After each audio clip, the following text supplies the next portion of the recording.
Yeah, of course. Always have a You play. ever play today? Cool. I always have a play. Sometimes I just don't feel like giving it because, people make me mad.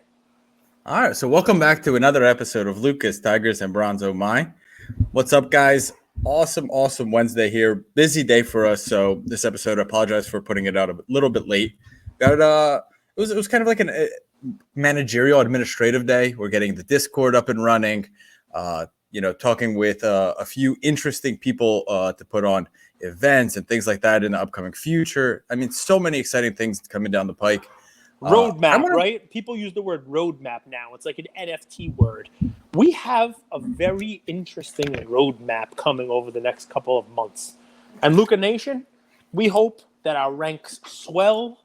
We hope every one of you stays with us. We hope that you are doing what we ask, that you are telling your friends, you are telling your enemies, you're telling your neighbors, you're telling everybody about us. And, we can have our LukaNation community grow on Discord. There's some fun stuff coming your way, guys.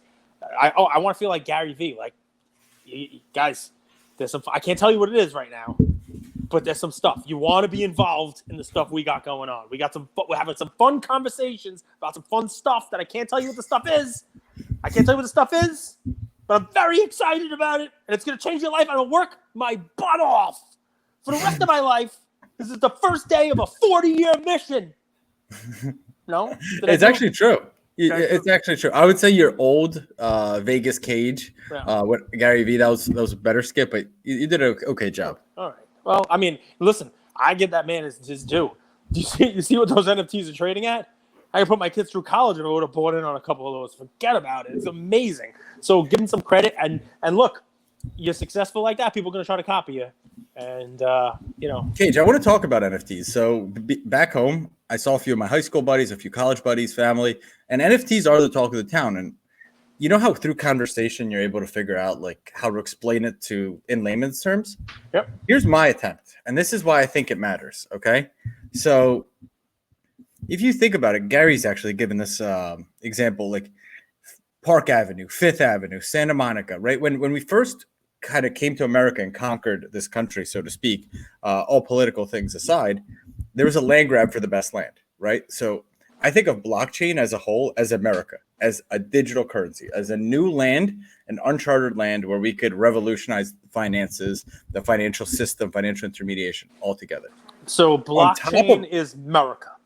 Is America. On top of America sit all of these different states, cities, land, okay? And that to me are coins, okay? So Ethereum, for example, and Bitcoin, they might be California, New York, Florida, the best land in the country, right? So to speak, in terms of financial, because I would say Middle America is equally beautiful, but it's land, okay? And on top of that land, you build businesses, right? Real estate, houses, businesses, malls, all that stuff. That's what to me are NFTs. To our Canadian and British and Australian friends. Before you jump off, what do you think about that? Like, do you think because I try to understand this digital land grab that we all talk about in layman's terms, and what can every person understand? And anybody can understand buying real estate. NFTs are you buy real estate on top of the Ethereum network, the Solana network, the Polygon, the Cardano. Yeah. I mean, it's part of it, right? Right now there's no limitation to the amount of them that can be built, whereas land in and of itself, it's a finite thing, unless you. Well, land is the coins. So the fiscal policy of the coin. So Bitcoin is already limited. That's a great example of that. Ethereum, they just rolled out that they're going to be burning Ether, so that there will be so there is a limited supply of land. So that is actually exactly why I brought up that example, that coins or cryptos are like land, but there's unlimited amounts of businesses that can be built. Right on those. I mean, businesses, sure. I mean, I get it. If you talk about like how many different businesses can be built in in a specific location and whatnot. It's a decent explanation. It is. I mean, it's very America centric. But yeah, I mean, I know what you're saying. I'm just messing with you. I got to get the Australians riled up. Actually, we'll win another lemon. So no, but listen, it's funny because one of the funniest things I read on Twitter from people who have like slash JPEG NFT, whatever kind of accounts, .eths. And it's like, I tried to explain to my family over dinner what NFTs were, and I know I sounded like a lunatic. Like those, they always make me laugh. You read stuff like that. But, usually if you click on that person's page, though, the second post after that is them buying a Tesla. So take it for what it's worth. They probably only think you're a lunatic for 2 seconds. So, it's guys, let me know. So let me know in the comments. Let me know in our DMs. What do you guys think of that metaphor? Am I onto something? Am I completely missing it? What's a metaphor? When you're trying to explain these NFTs and even digital cards to people that aren't in the hobby, how would you go about explaining that? What's the metaphor you would use to simplify it and get people to understand what we're doing here? So I like it. I like the metaphor. I like the metadata. I like the metaverse, and I like the metaphor. Well done. You hear Tim Tebow joined Stephen A. Smith on First Take? Like as a guest or as a host? No, as a host. What do you think? I have 2 questions. Do you think that's going to be a good collab? Right. It was Max Kellerman for a while. Before that was Skip Bayless. What do you think of that collab? And do you think that that's going to have any impact on Tim Tebow cards? And before you answer, I'll give you a few seconds. My ask is, I look at someone like Tim Tebow, and typically in the hobby, we love GOATs. We love winners. We love the Jordans, the Bradys, the Kobes, the LeBrons. The guys just win. But at this, Bill Russell, Will Chamberlain, I mean, just through and through. But at the same time, I'm thinking 10, 15 years out, how we're going to look at someone like Tebow. Someone who played professionally in 2 sports, who had adversity, had a lot of failures, right? And someone else might have quit. He's going to have his breakthrough, Cage. It's obvious that this guy's not scared of failure, and he's not a quitter. So he's going to have his breakthrough. He's being one of the most winningest coaches of all, college players of all time, to win the Heisman Trophy and championships. That's not his breakthrough. He's going to win again after that. I believe so. I think he's going to win in business and in television. Is kind of where I was going with that. I think he's already won. I think that if you're asking me about cards on him, but the typical audience or like the people kind of hate on him, like, oh, he's never going to be good on the Mets. Oh, I knew he would fail on the Jaguars. So like, those are ways trying to stay relevant. I mean, he was never a tight end. He's not exactly a baseball player. What I think for value-wise is I'll agree with you because, especially if he's going to stay in the media spotlight. I mean, how is there not going to be a movie made about him? How is there not going to be a TV or a documentary or something made about the, Tebow, the life outside, the life after, the resurrection, whatever the heck, they're going to call it, He's definitely one of those polarizing folks, though. People either love him or hate him. He's got a lot of followers. He's got a lot of people who are fans of his. Yeah, I mean, you're probably able to buy into his stuff pretty cheap. As a flyer, for a down the road type of thing. It also depends. I mean, it could also hurt him if he goes on and he's, like he did in Jacksonville, and like he did with the Mets, he's just not up to par. And then it's just another thing that he, was in for much shorter than people thought. It's another failure. We'll see. He's going to be on First Take with Stephen A. So it's going to be interesting to see how he does. So I like Stephen A. And I can tell you from experience, somebody with no talent can still be a success if they partner up with an amazingly talented partner.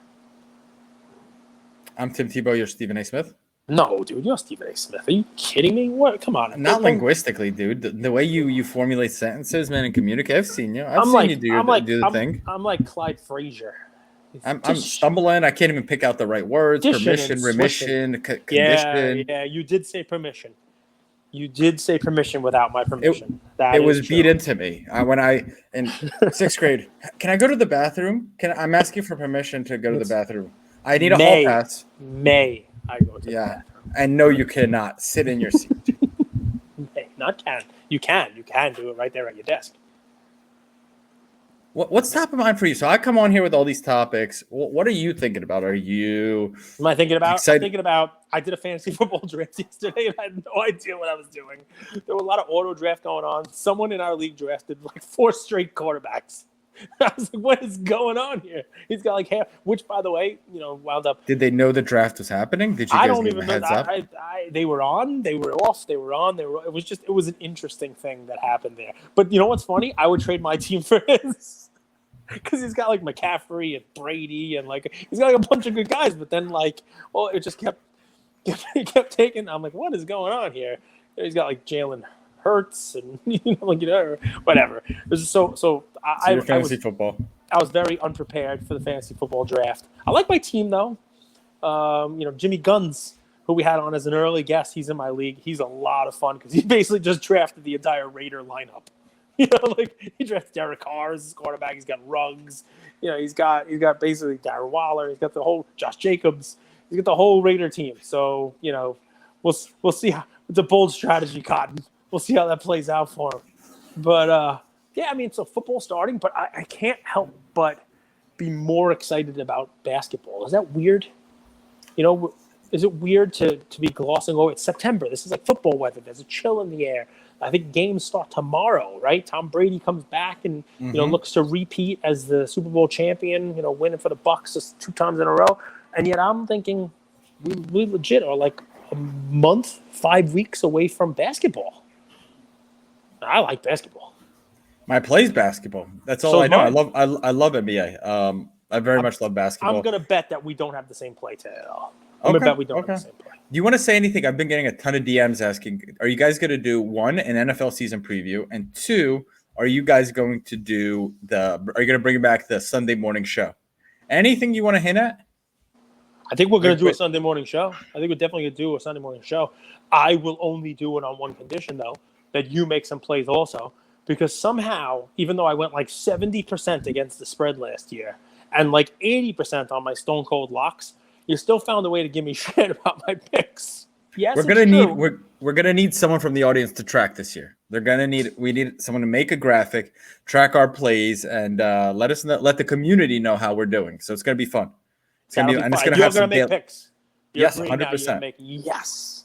And we're gonna do a little daily fantasy. Some guys that you want to look out for: Laviska Shenault, DJ Chark. You think maybe there's like a way for us to like work some cards into it? Maybe like some slabs, maybe like as part of like a Sunday morning show, maybe. I think so. And if there's kids joining, we'll do some giveaways too. So every kid joining will have some slabs. So if you guys are going to be joining us for the show, maybe we'll do some live. Not sure where we're going to do them, but I think you're going to like it.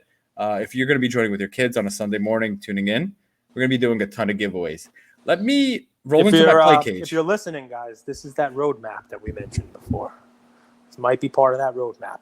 It's going to be fun. And it's going to show you guys that we do partnerships and sponsorships way different. There, the cat's out of the bag. Motherfuckers. All right. Wait now. You just talked about my play is someone that, honestly, I think he's going to be the MVP this season. I think they're going to surprise some people. Well, we might actually have the same play then. Steph Curry. Yes, it is Steph Curry. Steph Curry. Did we talk about it today? No. Today was an interesting day because we had a lot of like we mentioned business calls. Cage and I weren't on any of the calls together actually for a long. Even the last one that we were, Cage decided to go off video the whole time. So I was on video. You're just in Mexico again, and you just can't see me because the Wi-Fi there is piss poor. This is fun. So I gave people 3 different ways to play Steph Curry too. Ooh, I only have 1. Well, it's sort of 2 because there's 2 cards in the set that I have. But if we have the same play, that hasn't happened in like a year. So this could be interesting. This could be a historic moment again. Here's what I'm thinking. Like, how do I word this? Well, you want me to just give mine? Because I know how to word mine. It's a specific card. It's a specific set. I'll pull it up. Go for yours, and I'll give you why I think Curry has so much upside. That's what I try to. Listen, don't pull up anything and show us. That's okay. Just keep it where it is. We don't need to see it. So mine is the 2009 Panini Prestige Steph Curry because I wanted to find an entry-level Steph Curry, even in PSA 10 now, guys, all right? There's a couple of them in the set. Number 207 is one. I think number 230 is another one. And I like these because, you're not buying his Topps Chrome card. You're not buying his refractor. You're not buying a lot of these 09s. Even the Upper Deck and the other cards we gave of him months ago have doubled and tripled. I wanted to find a Panini card, licensed card. I wanted to find a card of his that's a rookie card that is still accessible. And at PSA 10, the last one of these sold this week for $480. There are still several of them on eBay right now, 5 and change or best offer in PSA 10, right? I think we're going to soon be in a universe where, first of all, you're not going to be grading this card, but even then, it's going to be hard to grade cards in that $300-$400 range, because even the bulk grade at $50 is going to make it very hard. You got to get 10s. It's going to be difficult to do that. So it's not a card the pop's going to really go up on. Like I said, Panini, Prestige, Steph Curry, entry level. I think he's going to win the MVP also this year. I think the team's going to be great. I think he's got a great supporting cast around him. But I want to layer on one extra thing on Steph, which maybe I can do after you give your play, because maybe you'll say it. But two of these, one of them has a pop of like 380. The other one has a pop of like 342 in PSA 10. You guys all know this. We talk about pop reports all the time. And yes, it's not his go-to card. And we can't really compare it to like Zion's Prism card, right, which has 20,000 PSA 10s, because obviously that's sort of the go-to rookie card, and this one is not. But at this price point, there are people who are going to be looking for Steph Curry cards, Steph Curry rookie cards, and it's almost like a can't miss. It's one of those that's not going to double. It's not going to triple this month or next month, but it's definitely not going down. And it could double this year if he has the kind of season I'm thinking he's going to have. And I want to, before we go, because I know you have a lot of stuff to do. You have, a lot of, you're traveling down from Tulum to Cozumel to Cancun to Tulum. You're right. The entire. By the way, if any of you guys are in this area, I've already met up with a listener. Did I ever tell you that? I met up with one of our listeners when I was living in Playa del Carmen. We got pizza, chatted, drank a beer. A really awesome guy. You met up with a listener named Carmen on the beach? Yeah. She's literally, we have 4 women listeners, and she's one of the 4. Playa del Carmen. That's what that means, right? That's growing. The women in the hobby are bringing some awesome people to the hobby. So I did not know this. I would have talked you out of it, because you're just one of those kind of hosts that does better like on camera and like on audio, and in person it's like a lot. I leave a lot to be desired. I would agree. I actually have no legs. I am just a floating torso. That's it. I love it. It's good stuff. So you have a play. You have a fun one. Fun? So obviously with Curry, if you could buy his Topps or his Topps Chrome, go for it. That's out of everyone. Most of the people's price range. So I gave 3 different plays for 3 different types of investors. So one is the 2012 Prism. Okay, PSA 10, right around that $500 mark. Iconic set. Curry. Here's how I see Curry's prices. I see he's got very little to lose, because just his overall pop of his cards are so low. There's not as much volume, right? There's not a lot of his Topps Chromes, not a lot of his Topps, not a lot of National Treasures. So he doesn't actually trade on the market if you take all of his cards as a whole that much. So I think his downside is really low. I still think he has an argument to be made for best player in the league, and I think he's got a championship or 2 left in him. He's got a lot of tread on his tires just the way he plays. He had some ankle injuries earlier, but other than that, he doesn't have a huge toll on his body. So that's one. If you want to go this route, let me caveat this. I don't know if Top Shot is going to go to the moon or not, but I will say they weathered a storm, and they have kept their 1,000 true fans. There's still people talking about Top Shot. There's people holding Top Shot. There's people buying into Top Shot. So I would look at some Curry moments on Top Shot, because honestly, they were, for a long time there, Curry moments were cheaper than Luka by a substantial amount, and I don't think that that's fair. I really don't. And I love Luka. I think he's a huge talent, but I don't necessarily believe that that's fair. So I would take a look. If you have money in Dapper and Top Shot, I would start to color up and have a flight to quality, and I would look at Steph Curry moments, specifically Series 1. Anything you want to say about Top Shot? No. I mean, I think I want to say I own no Top Shot. I have 19 moments. They're basically saves for gifting. They have a total value of $500. So just want to be clear, I haven't watched, but Top Shot has weathered a storm. They had that Eiffel Tower. They've come down. They had a lot of people pushing back and saying this wasn't fair, blah, blah, blah. I got an email from Top Shot today. Nice. A VIP email. They will now allow me to deposit up to $500,000 in crypto in one deposit if if I so choose. That's pretty cool. That's a lot of WNBA moments. Yeah. And lastly, this is something I do own: Panini NFTs. If you go to the Panini Direct app, I would take a look at some Steph Curry cards because I can't make sense of it. And I sent this to one of our groups. They released NBA, then they released UFC, then they released baseball. NBA sold out, UFC sold out. Baseball took a little longer to sell out, but it was not licensed.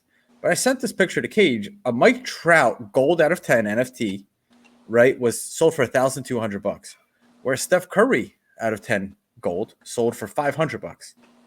That to me doesn't make any sense. Forget if you're going to even compare the players.